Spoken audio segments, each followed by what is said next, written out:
Welcome to BlackUSA.news morning show.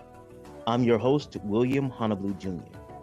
Join us as we explore the news and opinions that impact our community. We break down how the major stories have a very personal, local, and racial impact. No topic is off limits, but even if the conversation gets rough, we're always going to keep it real.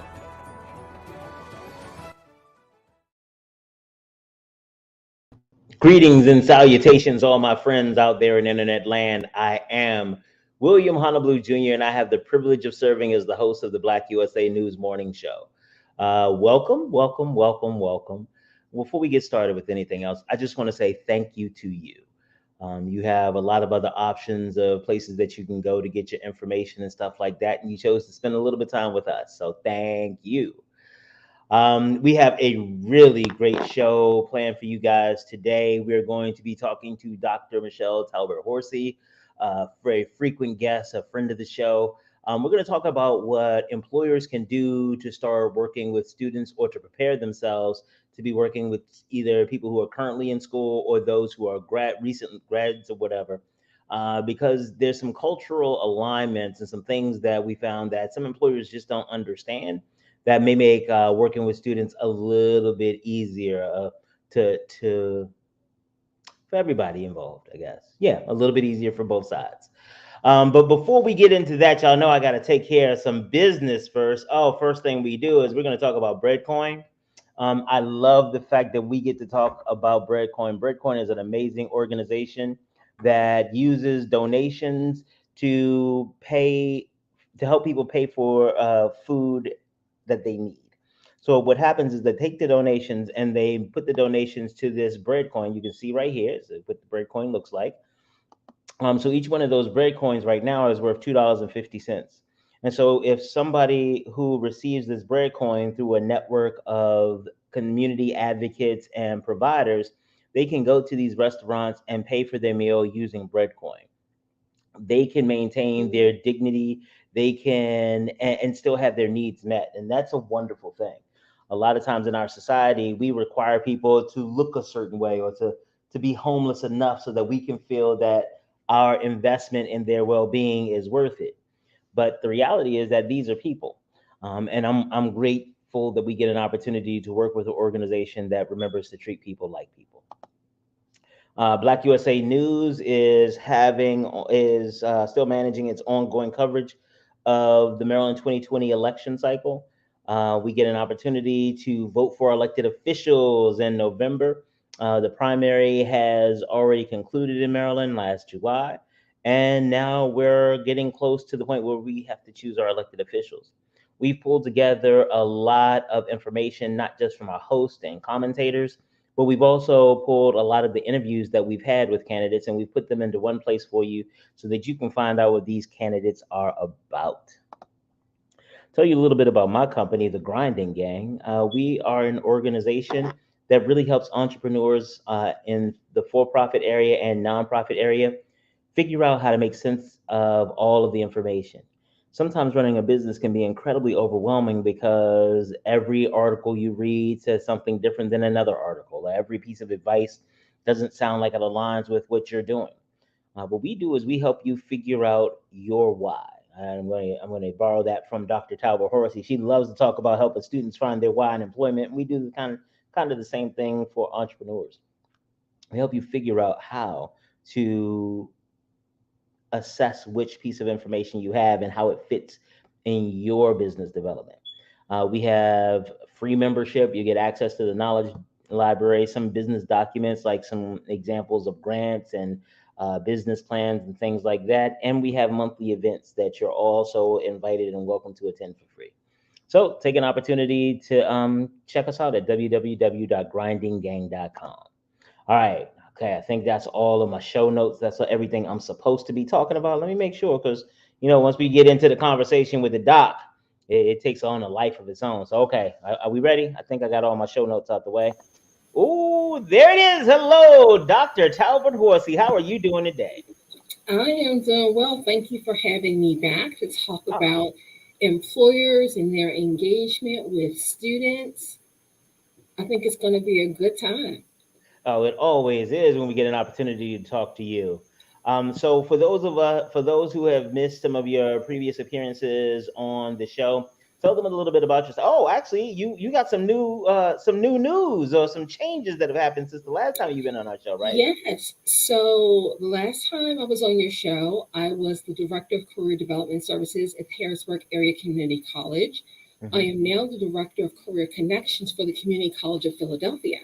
But Oh, I've you know, been in Philly the is one of higher my ed, favorite cities. but I've been in the higher ed game for about 23 years. Hmm. As an academic advisor, as an academic crisis intervention counselor, as a career counselor. I am a licensed counselor for the state of Pennsylvania, as well as being a nationally certified counselor.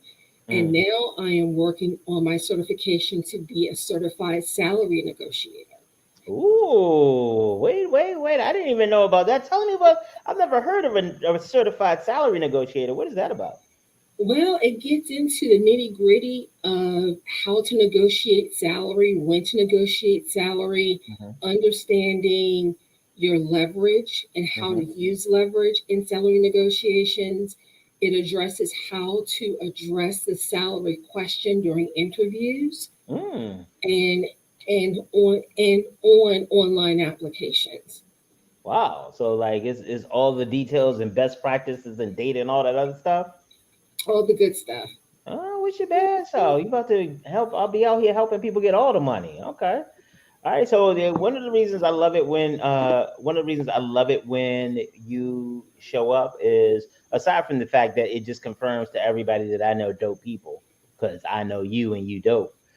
It also has been really enlightening to in some of the conversations we've had about students preparing themselves for the world of work, how they can take advantage of some of the resources that are available on various campuses, internships, and all the like.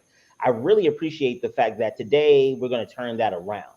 We're going to talk about how employers can work on preparing their businesses to work with students, either those who are currently students or those who are recent grads. So, in your experience, like what has been some of the biggest challenges when employers are bringing on students, uh, like is it the intergenerational thing? Is it the lack of understanding of work? Is it the lack of understanding of it, what is it?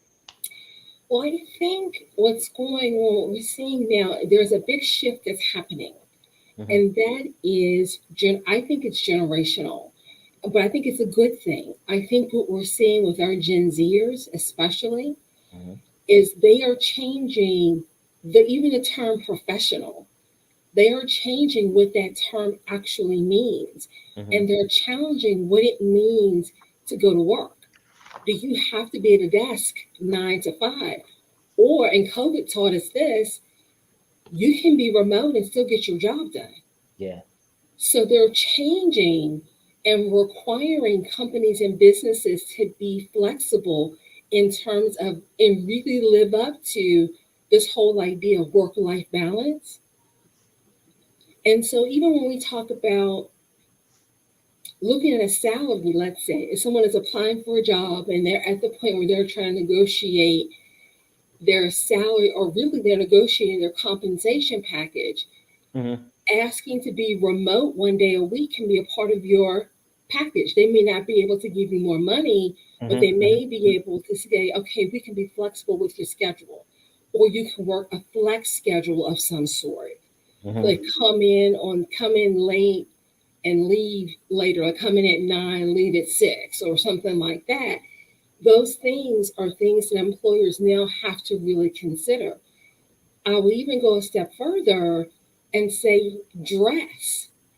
What is considered Okay. professional dress is now being questioned. And how is that? You know, I'm gonna circle back around to the to this wholeness and the work life balance that employees are starting to demand in the marketplace. But talk a little bit more about the dress thing, because we've done some shows where we talk about whether it's about specifically about Black women, or we talk about natural hair in general. We addressed a lot of the lack of diversity or the lack of inclusion in some of the dress codes in a lot of corporate offices, especially going back in the past. You know, the whole idea of the IBM. If you want to work at a company like IBM with those salaries, you had to all like everybody bought their suits at the same place. Everybody drove the same kind of car. Whereas as we start dealing with a lot more diversity, equity, and inclusion, and really not just as buzzwords, but really in practice, that clothing issue comes up often. So can you talk a little bit about that in particular before we jump into some of the more mental health aspects of employment?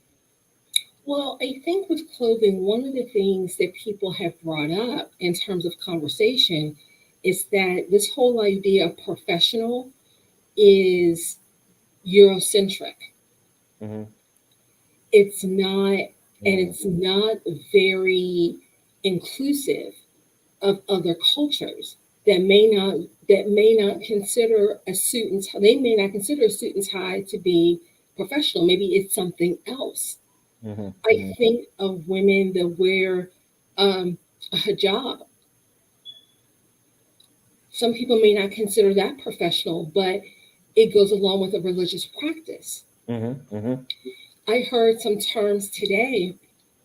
Um, I'm a member of an organization called NACE, the National Association of Colleges and Employers, and there was an employer on Mm-hmm. there that had a question about job fairs.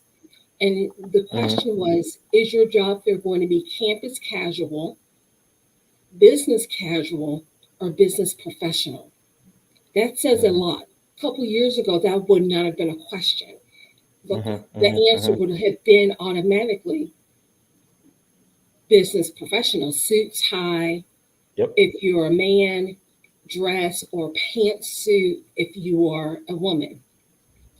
The hair issue with African American women, I think, is very different in the sense that you're talking about, in many cases, someone's identity, how they identify when you're looking at their hair. I used to wear my hair in a natural state.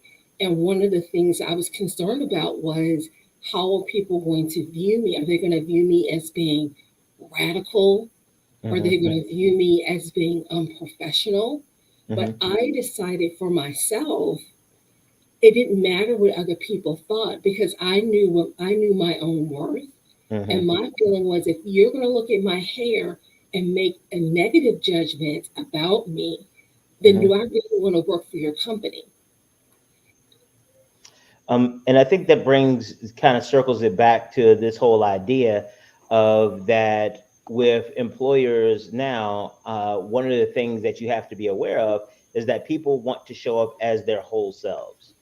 Like they don't want to, mm, recognizing that there is a level of social interaction where you have to wear these masks, but they want to be as authentically themselves as they can, which means that they're bringing many of their values to the table. So, for example, there are some employers, and actually it goes both ways because you have some employers who time isn't that big a deal.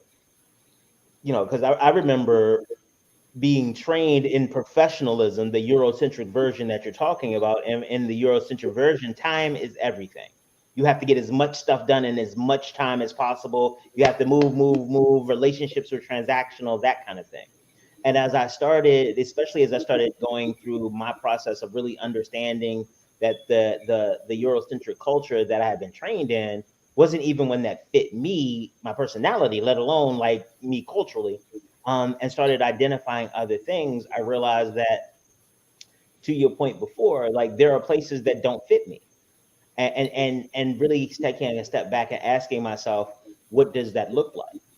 Why am I wanting to work in these places? And conversely, is true because you have some employers for whom they don't think time is that big a deal. They much rather deal with the relationship and the well-being of everybody in the space. And those two versions of how to work together can become very conflicting. If, you know, even as an employee, if I'm really time conscious and my boss is kind of laissez-faire with time, that'll make our interactions more difficult and vice versa. So as the employers are thinking about um, bringing on employees, and I want to, if we could just limit this to like small businesses, under 50 employees, not any of the large corporations, because that's a totally different process. But as some of these smaller businesses are going to start onboarding students, what do they need to know about their own culture so that they are bringing in students, or how they need to adjust their culture so that they can recruit this kind of students that will thrive in their environment, and it'll be a win-win for everybody. Again, I'm getting older, so I'm a little rambly, a little more rambly than I was. I hope you understood where I was going with that. Well, I think that they have to check their biases, Mm-hmm. their unconscious bias. Why wouldn't I hire this person? Mm-hmm. What is it about this candidate that I really like versus what I don't like? And really delve into the experience that the person has, and what they think the person can bring. Because experience, I will say this, and I never say this in any of our other talks, but experience is only one small piece of the pie. Your resume is one small piece of the pie. The other part is what they think you'll be able to do based upon what you've done in the past. But they have to really check their biases that they're aware of and dig deep for the unconscious bias. Because the issue with hair that Mm-hmm. makes it such a challenge is, even though we have the Crown Act, Mm-hmm. no one's going to, it's like ageism. No one's going to come out and tell you we're not hiring you because you're X, Y, and Z age. No one's going to come out and say we're not hiring you because your hair is in braids or you have an afro. No one's going to come out and say that. So that's what makes it such a challenge for women to make that decision. And that's why I think for many women and men, Mm-hmm. they really have to check the culture of the company. Now, how do you do that? One way of doing that is through networking Mm-hmm. and meeting people who actually work for that company. That helps you to figure if that's even a place you want to even apply. Right. So you need to start networking and talking to people, going to events where the company is going to be speaking, and Mm-hmm. see if you can interact with the speakers after the event and asking questions. What is the culture like at your company? Mm-hmm. How does Now, someone become successful in your company?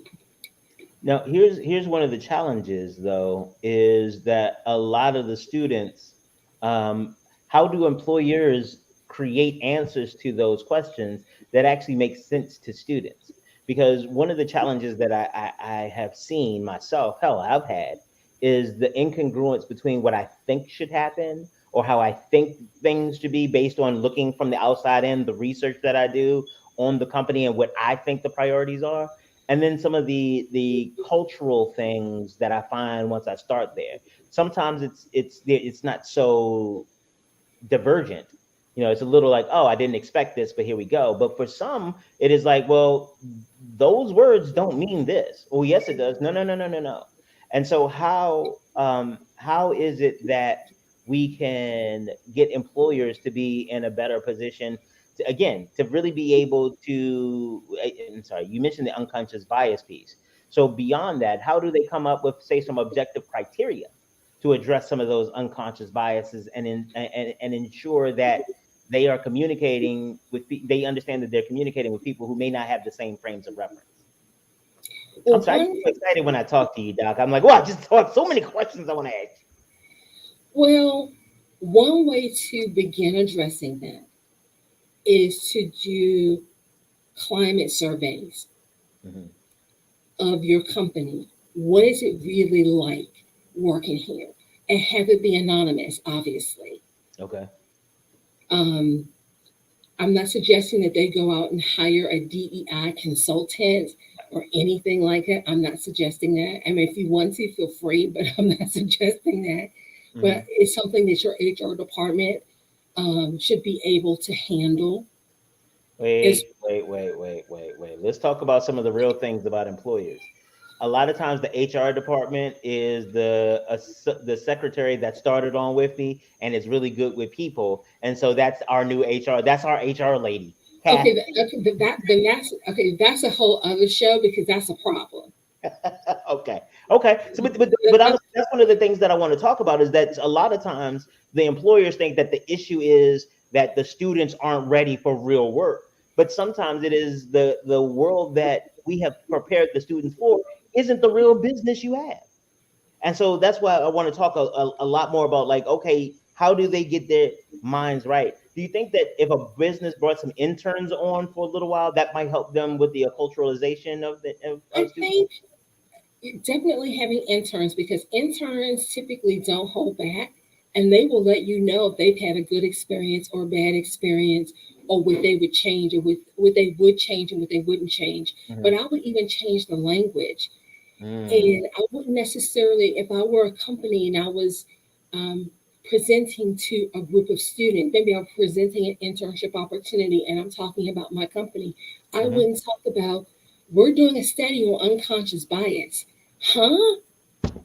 To how Okay. many 16 and 17-year-olds is that going to make sense? Nobody, that How doesn't many make sense. 40-year-olds do you think that's going to make sense to? They'll just use context clues and make it up themselves. You have to use different language. This is how we grow our people. This is how you can use something simple when you're dealing with high school students. This is how we treat our employees. Mhm. Something really simple. They get that. Either you treat them well or you don't. Or when, depending upon what you say, that student is either going to think, oh, you treat them very well or you don't treat them well. Gotcha. So, so let's look at this as far as the treatment of students goes. I love the idea about the getting the honest feedback, but I do really want us to focus in on some of the challenges of some of these small businesses because and a lot of them, their margins are paper thin. In many of them, the leader or the CEO or whatever role that title is, they are not necessarily making even market rate for their role. And so there's a lot of, in many of these businesses, there's a lot of pressure for performance. And what that means is that they have not necessarily thought through how to onboard people. So, how important are systems in the design and the development of that engagement in bringing students on or recent grads on as employees? Well, when you're thinking about the onboarding as a process, Hmm. and it's not just filling out paperwork and having people fill out their W 4 forms. I can tell you when I started at Hack, I did have to fill out, I did the forms and all of that stuff. But my supervisor was so great. He had a schedule for me. Hmm. He went through he on the first day he went through the schedule. He Hmm. explained what he wanted me to do. He explained the metrics in terms of what Hmm. he wanted me to do the first week, what he wanted me to accomplish. If I had questions, I could ask him questions, but I didn't really have any questions. It was pretty Hmm. straightforward. Hmm. Um, he told me who the players were, who I would need to contact that week. He Wow.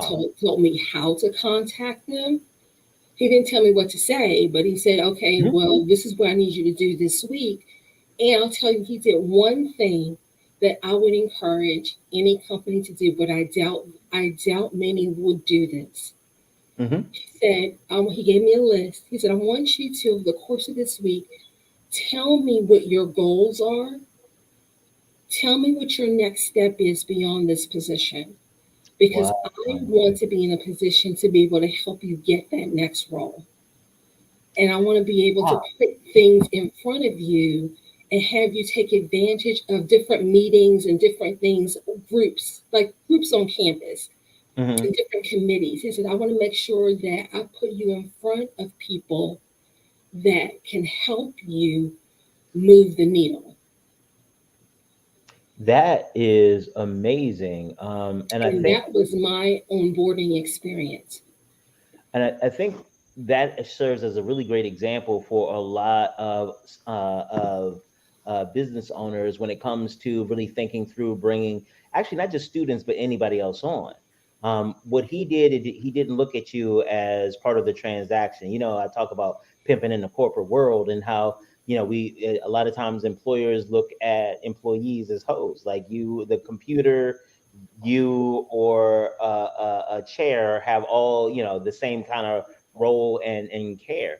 But it sounds like what he recognized was that the job was part of your career pathway, and he wanted to invest and make that pathway as fruitful as possible. And for me, that sounds like a really good way of getting that mutual buy-in. You know, because I imagine that it was well. Actually, you know what? Let me not imagine. Tell me about how did that's the onboarding experience. How did he maintain that as you were working there and during your Yeah, I transition? mean, he held true to his word. He put me on different committees. And because of that, I was able to mirror the similar things with my team. And a team of Mm. I oversaw a team of 10 people, four Hmm. people directly. So with the four folks that I work with directly, I had very similar conversations with them. Hmm. Hmm. I know this is one step on your journey. Tell me how I can help you get to the next step.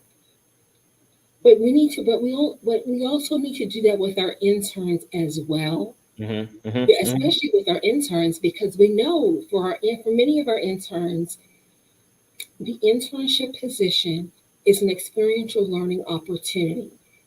Chances are, for some of our interns, they will be hired by the company Hmm. full time after they graduate, but Right. there are many that are not hired, and it's not because they did bad work. It's because the company just not in a position to hire full time workers. Right. But making that investment in an intern Hmm. is worth it. And it's more than just, I mean, you're helping them to carve out their path. And that's it. That what you do says a lot about your culture Yeah. more than what you say you're doing, is what Hmm. you're actually doing.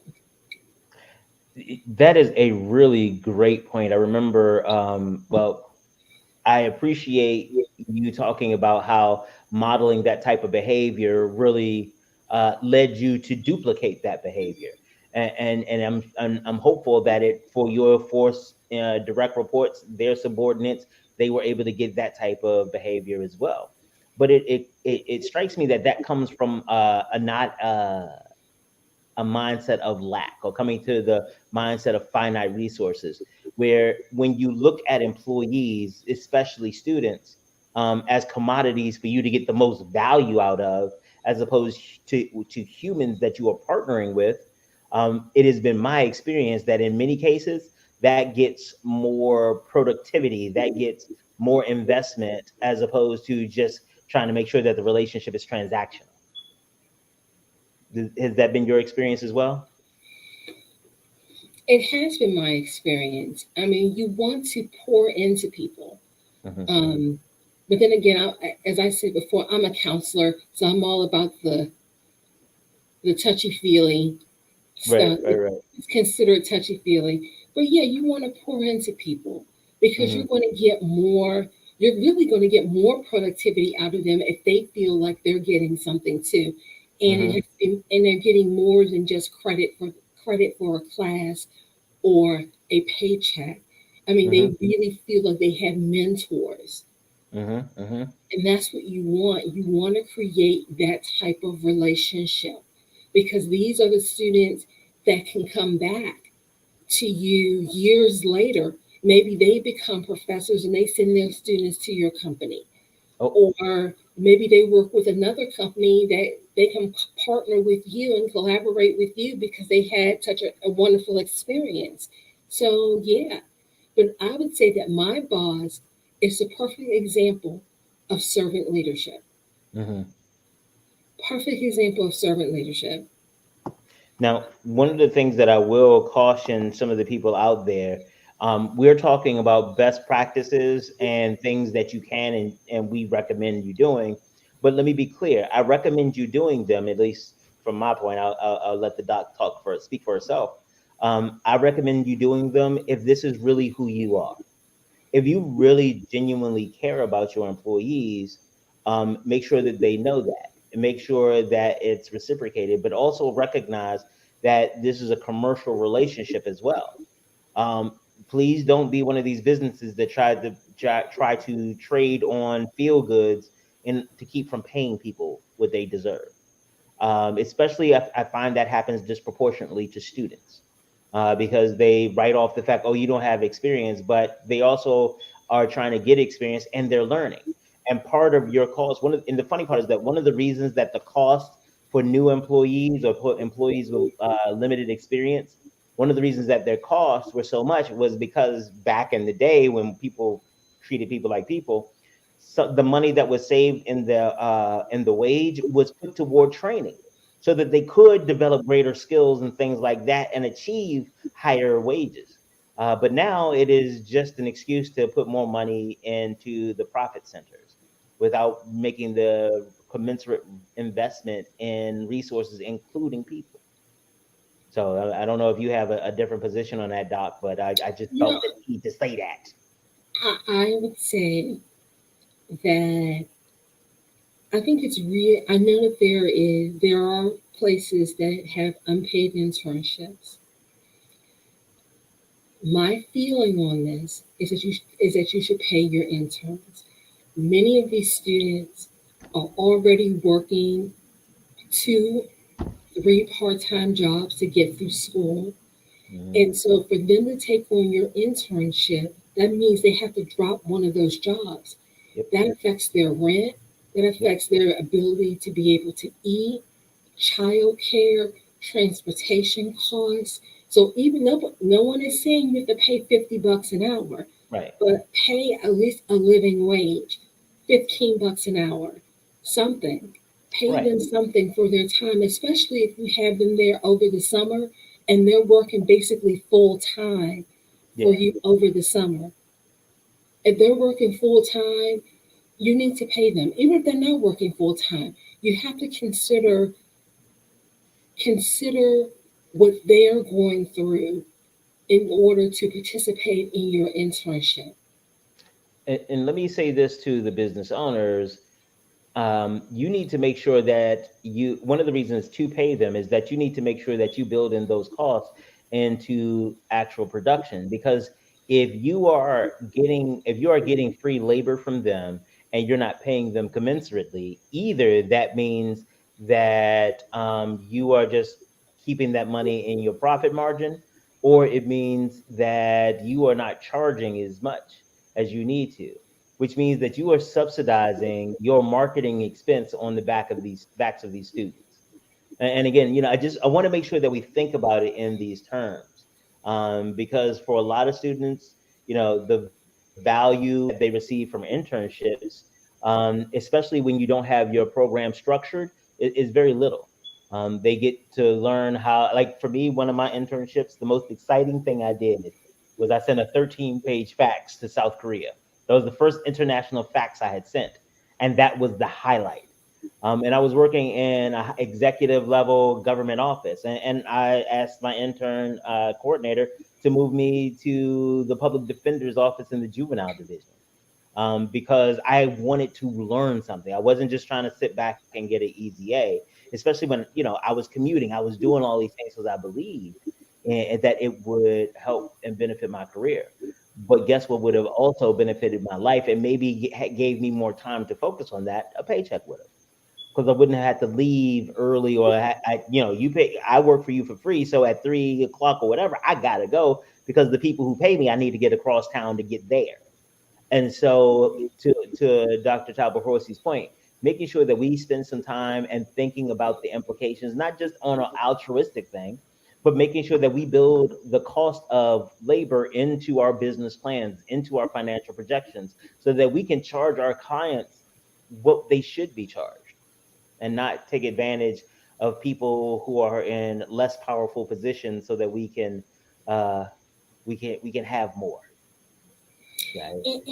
And to your point, William, if really what you want is a volunteer, then you need to set it up as a volunteer position and Woo! call it an internship. Oh, you know what? You know what? We gonna have to give you an opportunity. You know what? I'm gonna give you the full screen to explain to these Bamas the difference between being a volunteer and an intern. Because I think what you realize, and just hearing you say that, I realize that a lot of people don't know the difference. Go ahead, tell them. Enlighten the folk. Well, an internship is an experiential learning opportunity, as an opportunity for a student to utilize what they've learned in the classroom on the job, specifically in a job setting or career setting that's reflective of the kind of job that they want to have once they graduate. And it's typically paid or unpaid, but as Will and I have talked about here today, we encourage it to be paid. Sometimes students are in positions where they can get credit for their internship. So that's also a possibility to make it into a credit based internship so that students are getting something for their time. A volunteer position doesn't necessarily have to be career related. You can volunteer any place just to gain some skills, and volunteer positions are not paid. They are by nature, someone is giving freely of their time. But keep in mind, with a volunteer position, you can't ask someone to work 40 hours a week in a volunteer position. It's 2 hours a week, maybe max, maybe 10 hours a week, 2 hours a day. And that's even saying it, that's even a lot. Mm-hmm. But with an internship, it's very structured. The outcomes are structured. The objectives and the goals are structured. Should There be. is outcome to what you want this person to have experience and be able to do once they finish their internship. In a volunteer experience, there isn't necessarily an outcome per se. Okay. So, but you have to determine whether or not you want an internship or you want a volunteer type situation. Now, some students will volunteer just to get some basic skills, which is fine. That's fine. You can still put volunteerism on your resume. It's a great thing to volunteer. I would also offer to the businesses out there, if you're not interested in setting up a volunteer situation, you're not interested in setting up an internship or a co-op situation, but you still want to be involved with students, there are other types of experiential learning opportunities, like, for example, being open to informational interviews. Mm-hmm. Excuse me, that's when someone interviews you and talks to you about what you do, about your job. What do you do? How do you do it? Do you like it? Do you don't like it? What skills do I need to be able to move into X position? Those types of questions. You can open yourself up to those types of things. Mm-hmm. If you're not interested in doing that, consider being a mentor. A lot of schools have mentor programs. Consider being a mentor, going through the Alumni Association of the college that you graduated from, and Mm-hmm. volunteer to be a mentor. That's Okay. another way of helping students if you really want to help them Mm-hmm. and your business can't support some of the internship or the volunteer. There's lots of other ways you can volunteer. For example, you can volunteer to be on a career panel. Mm-hmm. You can volunteer to have someone come to your job and do a job shadow where they just basically follow you around all day and watch what you do. So there's lots of other opportunities that you can explore if you want to get involved with students and you really want to help students. I think that is a wonderful idea around the volunteerism.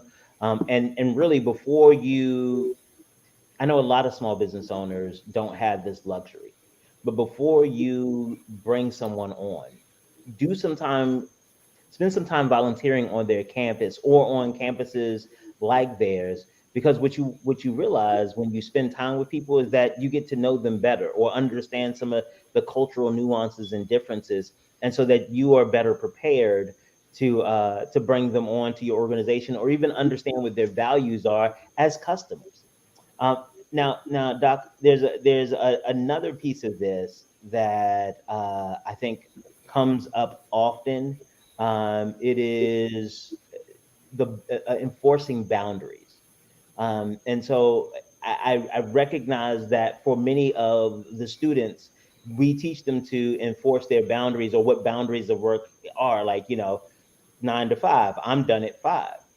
And from the older Eurocentric model, it is, well, the more you give the employer for free, the more they're going to keep you on board. And that's no longer a viable model, as you mentioned earlier in the show. So as employers are thinking just about that aspect of how do we discuss setting up boundaries and what those look like here, especially with a lot of the confusion from employees, employers, whether they're students or not, around like breaks and salary versus hourly and stuff like that.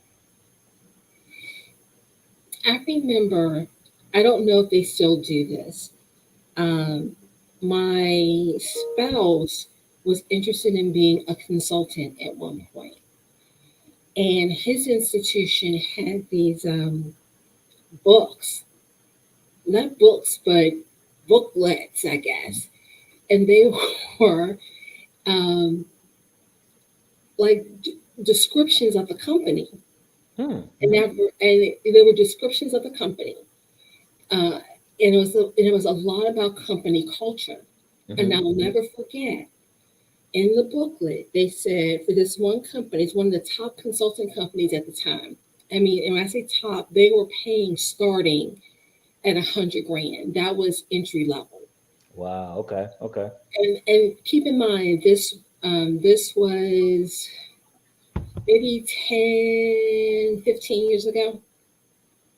So I don't even think the company is around anymore. It's been absorbed by another company. Yeah, that merger was big. But at any rate, in this booklet, they said if you want to spend time and play baseball with your kid on Saturdays and Sundays, this is not the job for you. I, I was a little put off. I was like, oh my gosh. And they had a bunch of things in there. And what they were really telling people was that when we have a client, the expectation is that you're going to stop what you're doing and service that client. Right. So they are already telling you what the boundaries are, which makes me there aren't any boundaries when it comes to Yeah. this job. Yeah. You know, your family life is second to this job. And it was all to prepare the person not for an interview, but a realistic look at what this is going to look like for you. Right.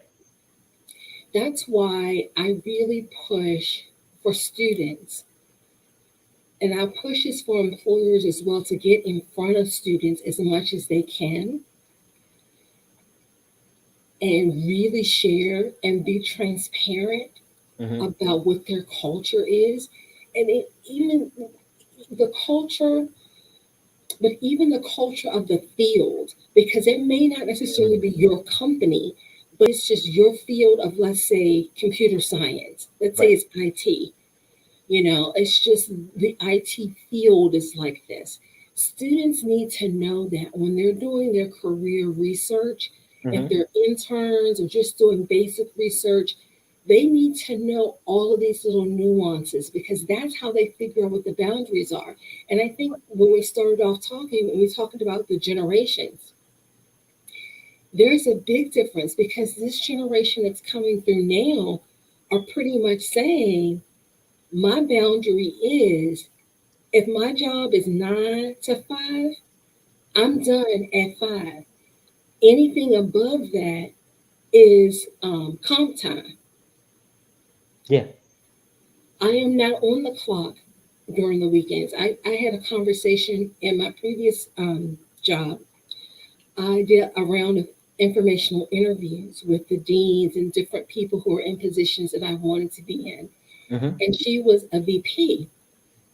And I said, one of the things that scares me about being a VP is I like I'm not going to lie. And William, you know this. I like my evenings and I like my weekends. It's like, Don't wait, quote why me. are we working right now? Why are we working on the weekends? Why is this happening? I don't understand why this is happening. Exactly. That's me. I like my weekends and I like my evenings. Hmm. And I said, I don't know if I can do this because I see emails coming through. Like the next day, I can see when someone sent me an email like 11 o'clock at night or 2 in the morning, that kind of craziness. Hmm. And I said, is that the expectation? And she said, Michelle, and she has a young son. She said, the president has my cell phone number if he needs me for something. But on the weekends, I don't entertain some of this other stuff because if he needs me, he can get a hold of me. But nothing is, the weekends are mine. Okay. Hmm. Hmm. I was like, okay, so that's how you set. I said, how do you set that boundary? Because, and she said, I had that I had that conversation, and that is a tough conversation to have. So I think going back to what you said, part of what we could do in the higher ed space Hmm. that we don't do is we don't talk about how to set those boundaries or how to define those boundaries in a professional way. How do you address, I'm not answering my emails at 10 o'clock at night. Right. And one of the things that you have pointed out, and not just in this appearance, but in your previous appearance as well, is that there are a lot of things that the employers may not know. I know that some of the work that you did at Hack was working directly with employers and developing those relationships. Talk about some of the stuff that you learned in that process of outreach. Well, I learned that outreach is tough. And it's tough because sometimes on Monday, you'll talk to recruiter A. By Tuesday, recruiter A is gone and it's on to recruiter B. And so you have to start the process all over again. Hmm. What Hmm. I have learned, the key to making the relationships work is being collaborative because Okay. employers want to help, they just don't know how. Okay. And they need to want to say, hey, we're running this program. Would you be willing to be on a panel? Or would you donate? Or would you? And 9 times out of 10, they're like, yeah, I'm there. Right. Because they want to have that face time with the student. So anything they can do to get that face time with the student, they're willing to do. Gotcha. Gotcha. Gotcha. Gotcha. But it's That's good. also too trying to keep your finger on that pulse, like I said, because the recruiters can change Hmm. rapidly. Hmm. Hmm. Okay. And so it sounds like, again, for employers, I know we talk a lot about this for the students, but for the employers, it is also about developing the relationship with those critical stakeholders. Um, and as we get ready to wrap this up, I don't want us to leave on the note of you got to do all this stuff because you need students. Da, da, da, da. Let's wrap this up talking about in your experience and some examples of how employers have benefited by bringing on students in ways that they may not have expected. Well, I can go back and remember internships with students that have had internships. And I can say that most of my students that have had internships were hired by their companies. And Okay. the ones that weren't hired by the company came back and said, I learned so much. And sometimes the learning wasn't necessarily from they learned from the experience, but it wasn't a technical skill. It was Mm-hmm. learning about themselves, like Mm-hmm. being able to like self-monitor, like being able to get up and go to a job. I work with students who had never had jobs before. So the internship was their very first job, and it's their very Okay. first entryway into being accountable. Mm-hmm. Mm-hmm. So they had to learn all of these things. And they came out of it like, this was a great experience because now I learned all of the stuff about me. I would Yep. never do that internship again. Boom. But which is fine. I'm like, and for me, as long as you learn something. And if you don't want to do the internship again, and sometimes it was because they didn't like the company, and Hmm. other times it was because um, they just didn't like the field. Like they decided Gotcha. that IT wasn't their thing, or biology wasn't their thing, or at least biology, the way that it was being performed at this particular company, just wasn't their thing. If Gotcha. I could give any, if I could give a message to employers, both large employers that have established internship programs and smaller employers that would like to establish an internship program, connect with your career services office that's nearest to you. And you can post your position for the smaller companies. With the bigger companies, they don't necessarily need that much of a push because a lot of Mhm. people know they have internship programs, so they get interns from all over the country applying for their internships. But for the smaller companies, you can post your internship at more than just one school. So you don't have to stick with just one institution. Right. At least I don't think anything's wrong with posting your internship in a couple of different schools because Hmm. you're going to Hmm. interview different students, different skill sets, different majors. Why not have some variety in the applications that you have coming in? Sometimes the big mistake is companies will only stick with one school, and then they get upset because they don't have enough applications. Makes sense. And that is a really great thing for like an action item for them to take so they can change the whole situation, because it is better that everybody participate and everybody knows what's going on as opposed to guessing. Yes. Oh wow, yo, I can't even believe how much time has passed. It always goes quickly with you. All right, Doc. What kind of messages do you want to leave the group with the audience members with? Pay your interns.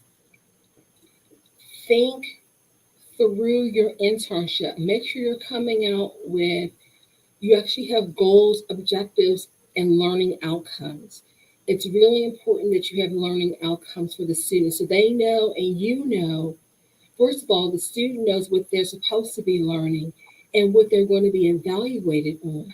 And it's Hmm. okay to evaluate your interns. You can have a performance evaluation. Let them know what they've done well and what they need to work on, because how else will they know? There you go. How they're not going to know unless you say something. And you can't be Absolutely. afraid of hurting someone's feelings. I mean, they're your employee. You have to be honest with them and be transparent with them. Um, Sit down with your career services office, see if there are programs that you can be a part of, or the alumni association to see if there are programs that you can be a Mhm. part of. Anything, for example, we're partnering with a company, an organization for like a dress for success type Oh, thing, okay. where they're going to come in and talk to students about appropriate dress and what it looks like. Like, what's the difference between professional and business casual? Hmm. Because some people don't know what that is. I'm still not 100% sure what it is. So, so, but that's what I would say. Think through your internship. Think through all of these experiences and things that you may want to have with a student, and really talk to your career services office about what's available, because they may be able to create some things for Hmm. you, tailor some things specifically for your company, um, and have you present to students and get in front of students, or even better, have you present in front of a class Mm-hmm. and Hmm. talk Hmm. about whatever you're going to talk about in front of a class of students. I can tell you from my experience that when students hear it from employers, it hits completely differently than when they hear it from me. Because they hear it from me, it's like hearing stuff from your mother. When you hear stuff from your mother, you go, oh, that's just mom saying X, Y, and Z. Here we go. There When she you hear goes. it from auntie, Hmm. you'll listen to auntie. Okay. And what we really want, my whole skin in the game is making sure our students have resources and that they are using those resources to their best benefit. Sounds like a plan. I love it. I love it. I love it. How can people stay in contact with you or get in contact with you? Yeah, you keep asking me that every show, and I never say anything. I'm always stuck as to what I This need is to say. so I'm funny. actually Actually, on we're gonna do this. LinkedIn. We're gonna do this for you. If you all want to get in contact with the doc, we'll take care of your light work, doc. Just email us at info@grindinggang.com and we'll make sure that the information gets to the doc. Sound good, doc? Sounds good. Or they can link up with me on LinkedIn. Oh, that's right. We'll put your LinkedIn address or the LinkedIn link in the description so that they can get in touch with you. Yes, sir. All right. Thank you so much, Doc, and I'm looking forward to talking to you later. Sounds good. Thank you. All right. Yo, I told y'all I know dope people. Y'all don't even understand how dope the dopeness goes. But I'm trying to find some more dope people to get to know. So let me tell you a little bit about that. Greetings and salutations, all my friends out there in internet land. I am William Honolulu Jr., and I have the privilege of being the host of the Black USA News Morning Show. The Black USA News Morning Show is currently recruiting guests for an upcoming series on single parents and co-parenting. We find that there's a lot of misinformation and a lot of isolation in the narrative about single parents. And we want to make sure that we keep this platform available to tell the true story, our people's story. The topics that we will be covering range from health, wellness, the type of support, how important your social support system is, romance, and things of that nature. If you're interested in becoming a guest, you can check the link in the description. You can email us at info@grindinggang.com, or you can visit this link. Thank you so much and have an awesome day.